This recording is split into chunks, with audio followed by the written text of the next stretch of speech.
संविधान बड़ा या राजनीति। दोस्तों, रतनलाल बोल रहा हूं और आप देख रहे हैं अंबेडकर नाम। बात हो रही है महाराष्ट्र सरकार की। ठाकरे गए, शिंदे आए, शिवसेना टूटी, विधायक रिजॉर्ट में घूमते रहे गुजरात से लेकर और असम तक। फाइनली बीजेपी बैकडोर से तोड़ जोड़ कर सरकार बना ली। जो पहले मुख्यमंत्री थे उप मुख्यमंत्री बने और शिंदे मुख्यमंत्री बने शिवसेना तोड़कर। हंगामा हुआ, मामला सुप्रीम कोर्ट पहुंचा। आज सुप्रीम कोर्ट में उस केस की सुनवाई हुई है। सुप्रीम कोर्ट ने उस समय कोई तत्काल रिलीफ नहीं दिया, कोई रोक नहीं लगाई, लेकिन आज सुनवाई हुई है। क्या क्या बात हुआ है और क्या मायने हैं सुप्रीम कोर्ट के निर्देश के, इस पर चर्चा करने वाला हूं। और मेरे साथ इस कार्यक्रम में वरिष्ठ पत्रकार, संपादक सह एडवोकेट जेपी सिंह साहब मौजूद हैं। उनकी नजर कानूनी दांवों पे इसमें बहुत रहती है। सुप्रीम कोर्ट का हर ऑर्डर वो पढ़ते हैं, तो उनसे आग्रह किया कि इस पे आज चर्चा की जाए। सर, स्वागत है अम्बेडकर नामा में। जी नमस्कार। सर नमस्ते। सर, क्या हुआ आज मामला? देखिए सर, आपके chief justice of India N V Ramana साहब जब अभी जी विदेश यात्रा पर गए थे तो उन्होंने एक से अधिक बार दोहराया कि न्यायपालिका भारत की केवल संविधान के प्रति जवाबदेह है, किसी भी राजनीतिक दल के प्रति जवाबदेह नहीं है, न उसके एजेंडे को बढ़ाने का जो है कोई उपकरण है, केवल और केवल संविधान के प्रति जवाबदेह है।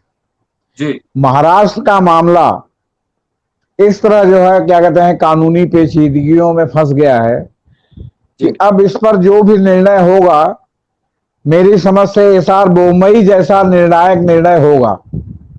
अच्छा। क्यों? एसआर बोमई केस में यह निर्णय हुआ था कि विधानसभा में फैसला होगा कि किसको बहुमत है, किसको नहीं है। और इस मामले में भी ये बात कहीं ना कहीं से जुड़ी हुई है। जी बात यह हुई कि महाराष्ट्र में शिंदे ग्रुप ने मान लिए विद्रोह कर दिया। विद्रोह करने के बाद आपने अभी बताया कि गुजरात से लेके वो असम तक गए और आए, गोवा में आए।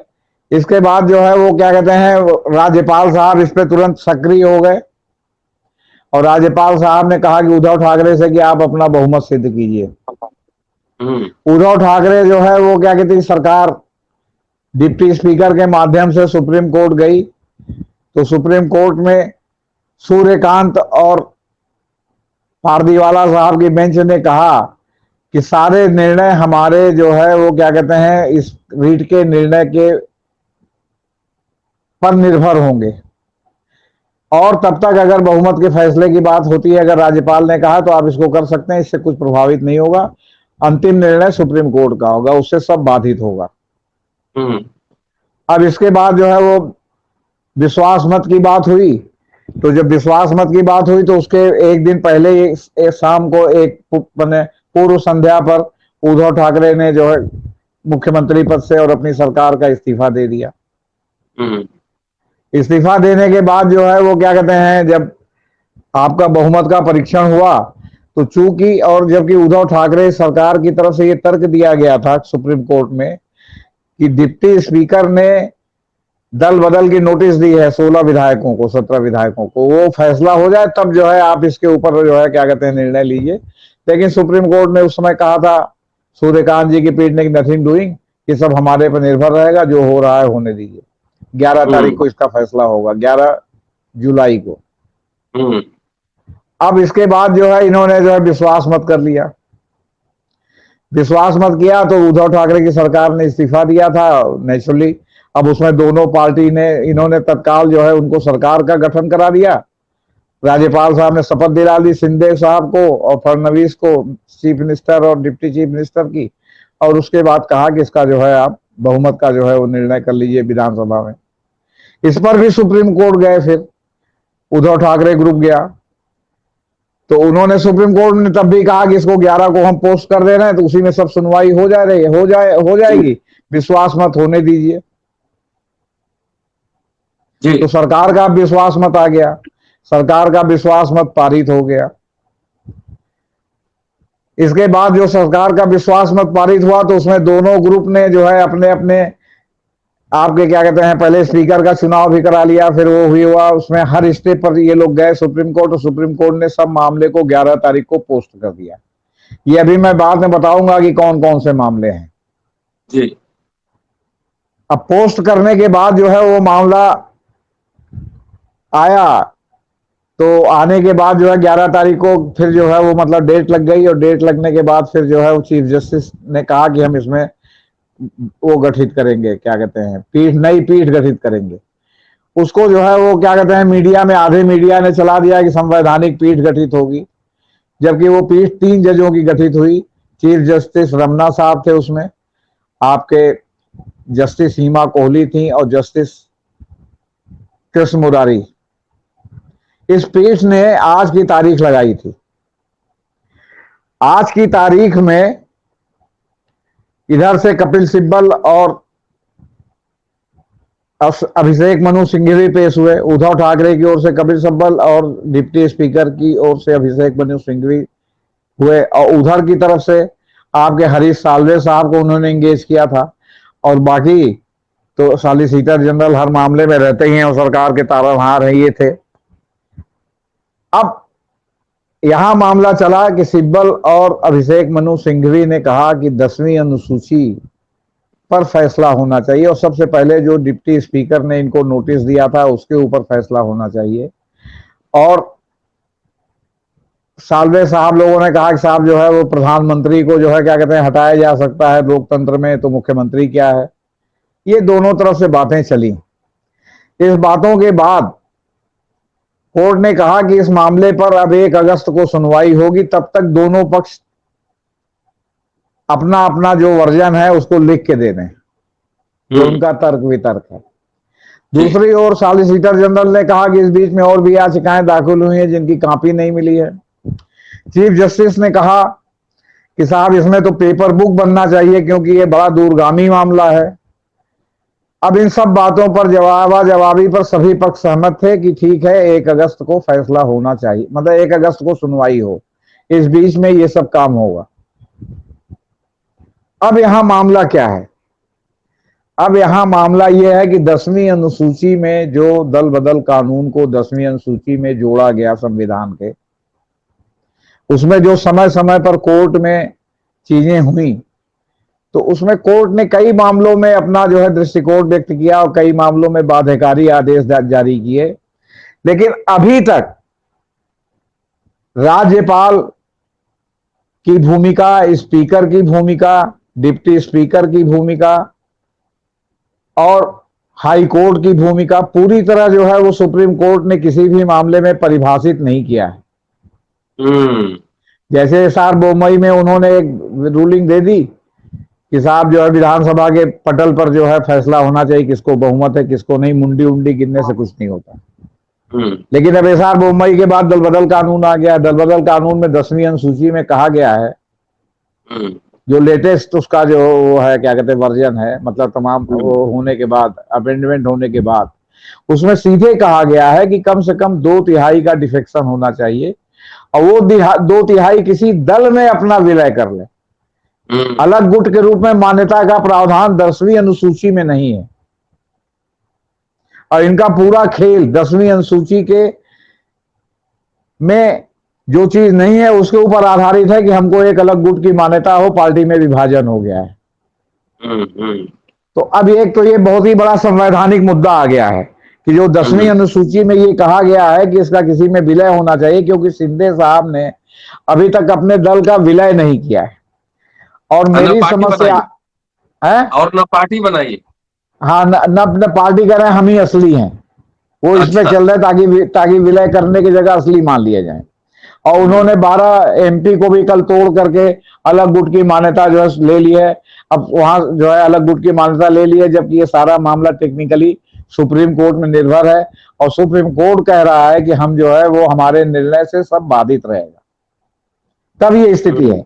देखिए आपका बहुमत का पहले उन्होंने फैसला करने का आदेश दिया, सरकार चली गई। सरकार जाने के बाद उन्होंने शिंदे साहब को जो है, जबकि ये मालूम होते हुए कि इनके ऊपर दल बदल की तलवार लटकी हुई है, गवर्नर साहब ने उनको शपथ दिलवा दिया। शपथ दिलाने के बाद उन्होंने कहा कि साहब स्पीकर का चुनाव करेंगे, क्योंकि डिप्टी स्पीकर जो है आपके शरद पवार पार्टी के से मतलब चुन करके आए हुए हैं, तो स्पीकर का चुनाव कराया, तो उसमें भी उन्होंने कहा हाँ कराने दीजिए। फिर स्पीकर के चुनाव के बाद उन्होंने अपनी सरकार के बहुमत के लिए किया, तो भी ये लोग कोर्ट गए कि साहब पहले अयोग्यता का फैसला हो जाए तब बहुमत का हो। अब जब बहुमत के फैसले में उन्होंने अपना व्हिप जारी करा दिया, उद्धव ठाकरे ने अपना व्हिप जारी करा दिया, दोनों ने स्पीकर के यहाँ एप्लीकेशन दी कि उन्होंने व्हिप का पालन नहीं किया और दूसरे दल में नहीं शामिल हुए, इसलिए उनकी अयोग्यता की जाए। और इन्होंने कहा कि साहब असली दल हमारा है, हमने व्हिप जारी किया है, इसलिए जो शिवसेना के साथ 12-14 तो विधायक हैं, उनकी जो मूल शिवसेना के साथ उनको अयोग्य किया जाए। अब देखिए कॉम्प्लिकेशन पर कॉम्प्लिकेशन जो है वो होता जा रहा है। इसके बाद ये जो है वो 12 ठो विधायक एमपीओ को तोड़ लिया 18 में, भाई 2/3 हो गया, उसमें एक अलग गुट की मान्यता मिल गई। इसके बाद वो चुनाव आयोग में भी गए हैं, चुनाव आयोग से भी वो कह रहे हैं कि हमारे पक्ष में फैसला कीजिए कि हम असली हैं और शिवसेना नकली है। अब मतलब आप ये देखिए कि एक निर्णय से, अयोग्यता पर निर्णय के बजाय जब आपके सुप्रीम कोर्ट ने उनको ये कह दिया कि आप बहुमत का कह रहे हैं कि साहब अगर गवर्नर साहब का आपको बहुमत साबित करने के लिए तो आप विधानसभा फेस कीजिए। अब यहां उन्होंने बोम्मई की लाइन ली। केसार बोम्मई मामले में सुप्रीम कोर्ट ने जो कहा था कि बहुमत का फैसला उसमें होगा, सुप्रीम कोर्ट ने हस्तक्षेप नहीं किया, जबकि सुप्रीम कोर्ट को सबसे पहले इस बात पर निर्णय करना चाहिए कि जो स्पीकर ने अयोग्यता का जो है जो नोटिस दिया है उस पर क्या होगा। अब एक कॉम्प्लिकेशन के बजाय आपका दूसरा कॉम्प्लिकेशन जो है वो क्या कहते हैं, एक कॉम्प्लिकेशन के बजाय जी एक कॉम्प्लिकेशन के बजाय दूसरा कॉम्प्लिकेशन पैदा होने लगा। जी मतलब सिंपल अगर शब्दों में समझे तो जी सरकार बनने दिया गया और उसके जी बाद परत दर परत जो है वो समस्या बढ़ती गई। अगर उसी समय रोक लग जाती तो जो समस्या ये बढ़ रही है वो न बढ़ती। यही बात है मोटा मोटी। मोटा मोटी ये बात नहीं, बिल्कुल अक्षरशः आप सही कह रहे हैं। लेकिन अच्छा। सरकार बनने दिया गया से पहले जब इस डिप्टी स्पीकर ने इनको अयोग्यता का फैसला जो है के लिए जो इनको नोटिस दिया था, अयोग्यता के फैसले की तारीख लगाई थी जी। और इन्होंने एक जो है क्या कहते हैं रास्ते में से किसी के जो है आपके व्हाट्सएप से इन्होंने संदेश भेज दिया कि जो है वो क्या कहते हैं हम आपके खिलाफ अविश्वास प्रस्ताव रखते हैं, और स्पीकर ने उसको खारिज, डिप्टी स्पीकर ने खारिज कर दिया। उस डेट में स्पीकर नहीं था, तो सबसे पहले इस पे फैसला होना चाहिए ना। आपने जटिल को जटिलतर जटिलतम, लगातार जो है आपके एक फैसले से ये सारी जटिलताएं पैदा हुई हैं। आप पहले ये डिसाइड कर लेते, आप कहते कि नहीं साहब डिप्टी स्पीकर के पहले अयोग्यता पर फैसला होगा तब उन पर होगा, या पहले उनकी अयोग्यता का फैसला होगा तब उसके बाद डिप्टी स्पीकर का देखा जाए। अब जब डिप्टी स्पीकर ने आपको नोटिस जारी किया और आपने बाद में उनके खिलाफ आपने अगर ये वो क्या कहते हैं दिया कि साहब हम इनकी अयोग्यता पर, तो मैं उसके मेरिट पर नहीं जा रहा हूं, तो पहले तो डिप्टी स्पीकर ने जो आपको नोटिस दिया उसको डिसाइड होना चाहिए ना। लेकिन आप जान रहे हैं कि डिप्टी स्पीकर है और 10वीं अनुसूची का हम उल्लंघन कर रहे हैं, और उसके बाद कोर्ट उस पर जो है आंख मूंद करके बैठ गई। कोर्ट ने इस बात को नहीं सोचा कि हम एक बात को कहेंगे उस बात का कितना रिपरकशन निकलेगा। आपने एक अयोग्य नियुक्ति कर दी मान लीजिए कहीं पर निर्णायक जगह पर, जहां वो 10 तो उसने 10 तो और अयोग्य नियुक्ति कर दी, उन 10 ने और कुछ कर दिया, उन 10 द्वारा किए गए 100 लोगों ने और कुछ कर दिया, और फिर वन फाइन मॉर्निंग आप 6 महीने 5 महीने 3 महीने बाद कह रहे हैं, 8 महीने बाद कह रहे हैं, या 10 साल बाद कोर्ट में कह रहे हैं कि हाँ वो गलत हुआ था।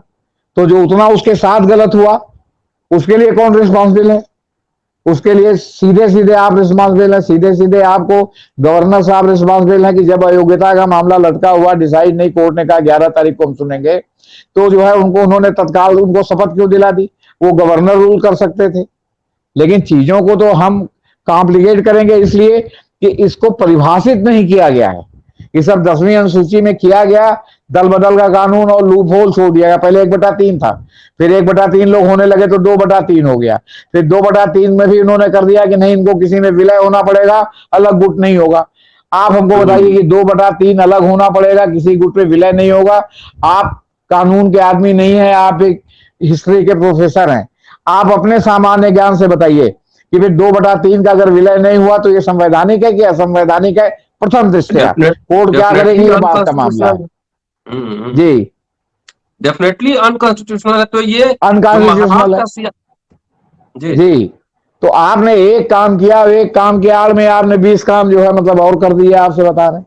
उस एक काम की आड़ में जो 20 काम हो करके जो असंवैधानिक, मान लीजिए अगर कोर्ट से असंवैधानिक घोषित हो गया तो आपके राष्ट्रपति चुनाव में वोटिंग क्या क्या होगा? आपके जो है क्या हम्म, कहते हैं, ये जो अभी तक जो सरकार चल रही है, जो निर्णय ले रही है, उसका क्या होगा? मतलब आप सोचिए ना कि आपके एक मतलब उसके लिए कितना कॉम्प्लिकेशन पैदा हो गया है। जी तो जी सवाल अच्छा, और टाइमिंग भी क्या चुनी गई कि जिस समय जो है सुप्रीम कोर्ट में छुट्टी चल रही हो, जिस समय चीफ जस्टिस साहब विदेश में हो, हम्म उसकी टाइमिंग चुनी गई। तो ये टाइमिंग देखिए, आप ये देखिए, इसके बाद ये इसमें तमाम जो कानूनी मुद्दे उठे, तो उन कानूनी मुद्दों को उठने के बाद तमाम टेक्निकल मामला उठा, और सारे लोगों ने कहा कि नहीं, हम इसको जो है क्या कहते हैं मतलब सबका जवाब आ जाए और तब सुनवाई हो, इसमें सबने सहमति व्यक्त की। लेकिन आज भी कोर्ट ने केवल एक आदेश पारित किया कि जो दोनों ग्रुप का जो आपके शिवसेना विधायकों की अयोग्यता का प्रश्न है, इसको जब तक सुनवाई में डिसाइड ना हो तब तक इसको टाल दिया जाए। आप ये भी तो कह सकते थे कि जब तक इसकी सुनवाई का फैसला नहीं आता तब तक ये सरकार, मान लीजिए अगर बनी गई है केयर टेकर सरकार, तो ये केयर टेकर के रूप में काम करेगी, ये कोई पॉलिसी डिसीजन नहीं लेगी। और इस क्राइसिस से उत्पन्न जो तमाम कॉम्प्लिकेशंस हो रहे हैं, इसमें कोई भी जो है क्या कहते हैं आपका, जैसे चुनाव आयोग से लेके लोकसभा स्पीकर से लेके ये सब चीजें जो है वो क्या कहते हैं मतलब इसके दायरे में होंगी। अब लोकसभा में भी जो मान लिया अलग गुट की मान्यता दिया है, तो वहां भी अगर दल बदल का मामला वाली उठता है तो दल बदल में तो उनको कहीं शामिल होना पड़ेगा ना। लेकिन ये जान बिल्कुल। रहे हैं कि हम अगर दूसरे बीजेपी में शामिल होंगे या किसी और दल में शामिल होंगे तो हो सकता है कि हमारे विधायक, हमारे सांसद हमसे बिदक जाए और हमारी हम्म संख्या कम हो जाए। क्यों? क्योंकि ये लोगों को निकाल भी रहे हैं, तो उद्धव ठाकरे और आदित्य ठाकरे को नहीं निकालना, ये शिंदे की पार्टी में है। उद्धव ठाकरे की पार्टी में शिंदे नहीं है, लेकिन शिंदे की पार्टी में उद्धव ठाकरे और आदित्य ठाकरे हैं, क्योंकि जहां इनको छुआ इन्होंने तब तक हम्म लोगों को पक्का कर रहे हैं। आप मंत्रिमंडल का विस्तार नहीं कर पा रहे हैं क्योंकि आप जानते हैं 3 आदमी 5 आदमी को रेवड़ी देंगे तो जो हमारे साथ और लोग आए हैं वो जो है रेवड़ी जिनको नहीं मिली वो नाराज हो जाएंगे। उनको लगेगा कि जो है रामनाथ और सांपनाथ में क्या अंतर है, या सांपनाथ और जो है नागनाथ में क्या अंतर है। ये सारे कॉम्प्लिकेशन सर जो एक जजमेंट के कारण, जब आपके पास एक मामला पहुंचा तो आपको सबसे पहले उसको डिसाइड करना चाहिए। तो आपने जो है हम्म वो छूट दे दी।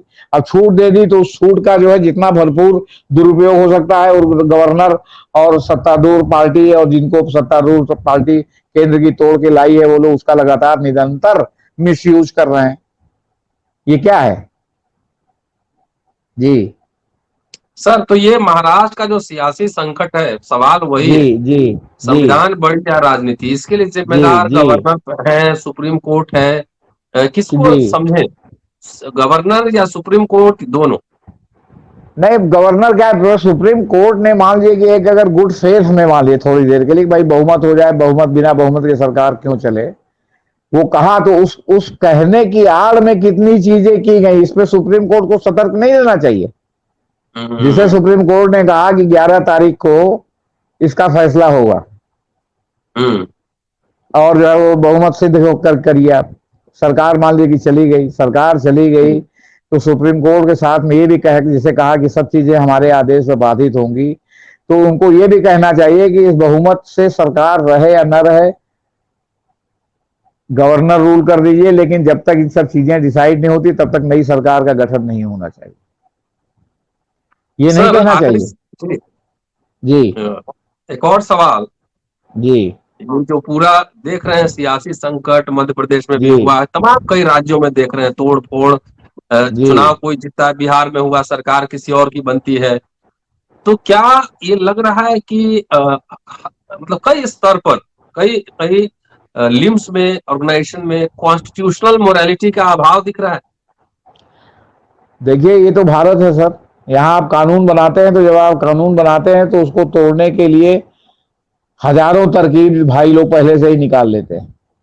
और कोई अच्छा। कानून ऐसा नहीं है जो आपने बनाया जिसका मिसयूज नहीं हो रहा है। आपने दहेज का कानून बनाया, दहेज हत्या का कानून बनाया, तो उसमें आपने तमाम अमेंडमेंट अब तक किए, क्योंकि आपने चेक एंड बैलेंस नहीं रखा था कानून बनाते समय। तो उसके दूसरे रास्ते ढूंढे जाने लगे, लोगों को, पूरे खानदान भर को दहेज के नाम पर जो उत्पीड़ित किया जाने लगा। माने आपके मामा को भी, आपके बहनोई को भी, आपके दामाद को भी, आपकी जो है वो शादीशुदा नंदों को भी, तो कहने आपका जो मीडिएटर शादी कराता है उसको भी तमाम बनाए जाने लगे। तो अब धीरे धीरे आ रहा है कि नहीं, खानदान नहीं, केवल इतने ही लोगों के खिलाफ मुकदमा चलेगा। आपने 498 बनाया, मतलब महिला उत्पीड़न का मामला, तो उसमें लगा जो है महिला उत्पीड़न का दुरुपयोग होने। अब अंत में आपने ये कहा कि अब जांच होगी तब उसका मुकदमा दर्ज होगा। अब आपने कहा कि जो है वो आरोप लगाने के बाद 6 महीने कूलिंग पीरियड रहेगा, तब उसका जो है होगा। आपने पहले जो है जो हत्या में फांसी की सजा दी जाती थी, तो उसको आपने कहा रेयर ऑफ द रेयरेस्ट, पहले ऐसे बनाया, फिर आपने कहा रेयर ऑफ द रेयरेस्ट, फिर किसी ने कह दिया रेयरेस्ट ऑफ रेयर। और फिर जो प्रक्रियात्मक गड़बड़ी है, उस प्रक्रियात्मक गड़बड़ी के कारण जो विलंब हो रहा है, तो फिर अब आप कहने लगे कि उसने इतना जो है मानसिक यंत्रणा जो है फांसी की सजा की झेली है कि अब उसका जो है इतना विलंब हो गया है कि उसको आजीवन कारावास। आपने 142 में इन चीजों को क्यों नहीं परिभाषित किया कि अगर अगर राष्ट्रपति के पास समाधान की अपील जाएगी या गवर्नर के पास, तो वो जो है 6 महीने के अंदर डिसाइड करना पड़ेगा, नहीं तो मान लिया जाएगा कि रिजेक्ट हो गई, या मान लिया जाएगा कि एक्सेप्ट हो गई।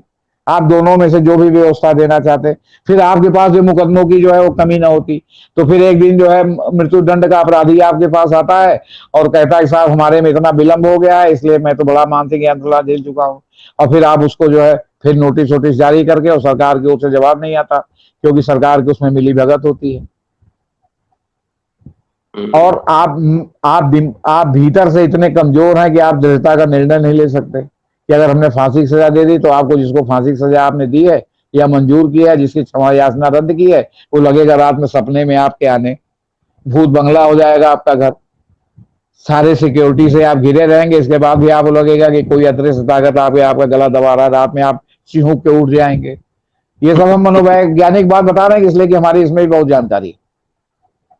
तो मिला जुला कर आप कह रहे हैं कि कानून बनने से पहले उसको तोड़ने के कानून तो तरीके, सैकड़ों छोड़िए, तरीके इजाद कर लिए जाते हैं। आज का आप क्रक्स ऑफ द पॉइंट समझिए कि जी जहां सिब्बल और अभिषेक मनु सिंघवी लगातार जी संविधान 10वीं अनुसूची की बात उठाते रहे, जी। वहीं जो इनके सबसे बड़े वकील हरीश साल्वे साहब हैं, उन्होंने जो है राजनीतिक जो है बहस की कि शिंदे जो अच्छा। है वो क्या कहते हैं, पर ये दल बदल का नियम नहीं लागू होता है योग्यता का। क्यों? हम्म क्योंकि पार्टी में दो धड़े होते हैं, जिनके पास हम्म ज्यादा संख्या होती है वो कहता है कि नेता मैं हूं, और स्पीकर मानता है कि वे योग्यता में कैसे आएंगे। आंतरिक लोकतंत्र नहीं है, आंतरिक लोकतंत्र का गला घोटा जा रहा है। तो सबसे पहले तो मैं पूछना चाहता हूं कि जिस भाजपा सरकार की ओर से वो अपीयर हुए या शिंदे सरकार की ओर से, उन्होंने उन्होंने कौन सा आंतरिक लोकतंत्र का पालन किया? क्या उनके यहां जो है हम्म राष्ट्रीय अधिवेशन हुआ? जो हम्म जो चुनाव आयोग कहता है कि राष्ट्रीय अधिवेशन होना चाहिए, हम्म उनके यहाँ क्या राष्ट्रीय अधिवेशन हुआ निर्धारित समय पर?